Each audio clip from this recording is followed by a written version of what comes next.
Hello दोस्तों, मैं बुद्धि साइंसिया मैथ पर आपका स्वागत करता हूं। इससे पहले हम लोगों ने पढ़ा था ऑटोट्रॉफिक न्यूट्रिशन।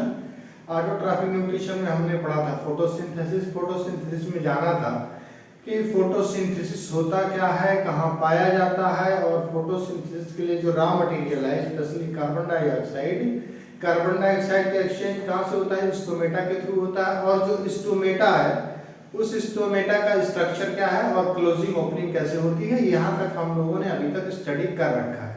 आज हम लोग बात करने वाले हैं हेटेरोट्रॉफिक न्यूट्रिशन के बारे में। किसके बारे में? Heterotrophic nutrition. Heterotrophic nutrition. Heterotrophic nutrition का मतलब होता है जो फूड के लिए दूसरों पर डिपेंड होते हैं। किसके लिए? Depend on other for food.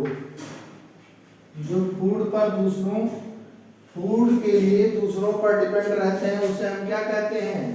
Heterotrophic nutrition कहते हैं। क्या कहते हैं? Heterotrophic nutrition.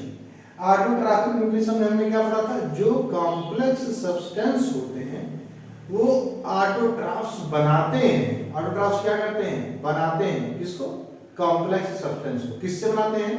सिंपल सब्सटेंस से कॉम्प्लेक्स सब्सटेंस में चेंज करते हैं। अब ये जो हेटेरोट्रॉफिक ऑर्गेनिजम्स हैं या जो हेटेरोट्रॉफ्स हैं वो क्या करते हैं? कॉम्प्लेक्स सब्सटेंस को एज ए फूड यूटिलाइज करते हैं। तो इनका जो फूड है वो क्या होता है? कॉम्प्लेक्स सब्सटेंस होता है। क्या होता है? Complex substance. इसका मतलब हो गया कि जो हेटेरोट्रॉफिक न्यूट्रिशन है वो कॉम्प्लेक्स सब्सटेंस को तोड़ते हैं। ऑटोट्रॉफिक न्यूट्रिशन में हमने क्या पढ़ा कि सिंपल सब्सटेंस से कॉम्प्लेक्स सब्सटेंस जब बनाते हैं तो जो एनर्जी होती है वो एनर्जी केमिकल कंपाउंड के फॉर्म में उस प्लांट में जो है स्टोर हो जाती है। ये जो हेटेरोट्रॉफिक न्यूट्रिशन है क्या करता है? उस प्लांट से फूड ले लेता है यानी कॉम्प्लेक्स सब्सटेंस से, और कॉम्प्लेक्स सब्सटेंस को तोड़कर, किसको? कॉम्प्लेक्स सब्सटेंस को तोड़कर किसमें चेंज कर लेता है? सिंपल सब्सटेंस में। अच्छा, जब कॉम्प्लेक्स सब्सटेंस को सिंपल सब्सटेंस में चेंज करेंगे तो एनर्जी रिलीज होगी, और जो एनर्जी रिलीज होती है वो एटीपी के फॉर्म में बॉडी में स्टोर हो जाती है। तो हेटेरोट्रॉफिक न्यूट्रिशन में complex substance as a food लिया जाता है। अब हेटेरोट्रॉफिक न्यूट्रिशन में दो कंडीशंस हैं। एक तो कंडीशन ये है कि पहला होता है होलोजोइक। क्या होता है? होलोजोइक। होलोजोइक का मतलब होता है, होलोजोइक हेटेरोट्रॉफिक होता है। होलोजोइक हेटेरोट्रॉफिक का मतलब होता है जो एनिमल्स प्लांट या एनिमल को खा जाते हैं उसे कहते हैं होलोजोइक न्यूट्रिशन। क्या कहते हैं? Holozoic nutrition. और दूसरा कंडीशन है कि अगर यह डेड या डिकेइंग ऑर्गेनिक मैटर को डिकम्पोज करके वो अपना फूड लेते हैं तो उसे हम लोग कहते हैं डिकम्पोजर्स कहेंगे। क्या कहेंगे? डिकम्पोजर्स। या डिकम्पोजर्स को हम लोग कहते हैं सैप्रोफाइट्स। सैप्रोफाइट्स।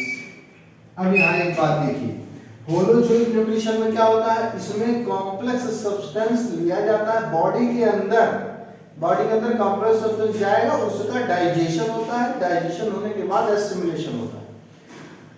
डिकम्पोजर्स या सैप्रोफाइट्स में क्या होता है? इसमें कॉम्प्लेक्स सब्सटेंस बॉडी के बाहर, इसमें कॉम्प्लेक्स सब्सटेंस बॉडी के अंदर, इसमें कॉम्प्लेक्स सब्सटेंस बॉडी के बाहर ब्रेक डाउन होता है, फिर उससे एनर्जी जो रिलीज होती है वो एनर्जी वेरियस लाइफ के वेरियस प्रोसेस में यूटिलाइज होती है।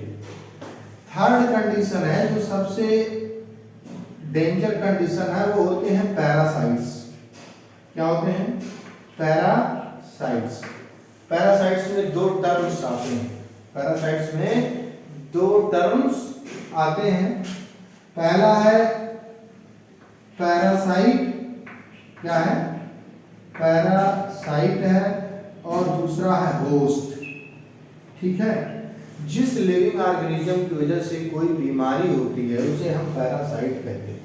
जैसे बैक्टीरिया है, बैक्टीरिया हमारी बॉडी के अंदर जाता है और हमारी बॉडी के ऑर्गन्स को डिस्टर्ब करना शुरू कर देता है और उसे फूड के फॉर्म में यूज करने लगता है, वो होते हैं पैरासाइट्स। लेकिन वो बैक्टीरिया कहाँ है? हमारी बॉडी के अंदर है। तो हमारी बॉडी क्या होगी? होस्ट का काम कर रही है। किसका काम कर रही है? होस्ट का काम कर रही है। तो जो होस्ट का काम कर रहे हैं, तो ये होस्ट क्या होता है? होस्ट बीमार हो जाता है। होस्ट की बॉडी का जो न्यूट्रिशन है ये पैरासाइट यूटिलाइज कर लेते हैं, है ना। तो पैरासाइट यूटिलाइज कर लेते हैं। कुछ प्लांट्स ऐसे होते हैं जो पैरासाइट होते हैं। क्या होते हैं? पैरासाइट। उसमें आता है कस्कुटा। क्या आता है? कस्कुटा। इसको कहते हैं अमरबेल। अमरबेल या कस्कुटा आता है। ये ऐसा प्लांट है जो पैरासाइट है। और जो होलोजोइक न्यूट्रिशन है, इसमें हम लोग पढ़ते हैं अमीबा के बारे में। अमीबा देखिए यूनिसेलुलर होता है ना। होलोजोइक में अमीबा के बारे में पढ़ते हैं। और किसके बारे में पढ़ते हैं? अमीबा के साथ साथ ह्यूमंस के बारे में भी पढ़ते हैं। तो अगले वीडियो में हम लोग पढ़ेंगे अमीबा में न्यूट्रिशन होता कैसे है। तब तक हमारे चैनल से जुड़े रहिए और रेगुलर वीडियोस देखते रहिए, क्योंकि आपका बोर्ड एग्जाम आ गया है। तो बोर्ड एग्जाम में बेहतर रिजल्ट के लिए अगर कोई है तो वो है साइंटिया मैथ्स क्लासेस, जो सिर्फ और सिर्फ एनसीईआरटी बेस्ड कंटेंट्स पर लेक्चर्स बनाता है। वीडियोस थोड़े आसान होते हैं, कभी कभी टफ होता है, लेकिन एग्जाम में स्पेशली सीबीएसई बोर्ड के एग्जाम में डायरेक्टली एनसीईआरटी से ही पूछे जा रहे हैं। धन्यवाद।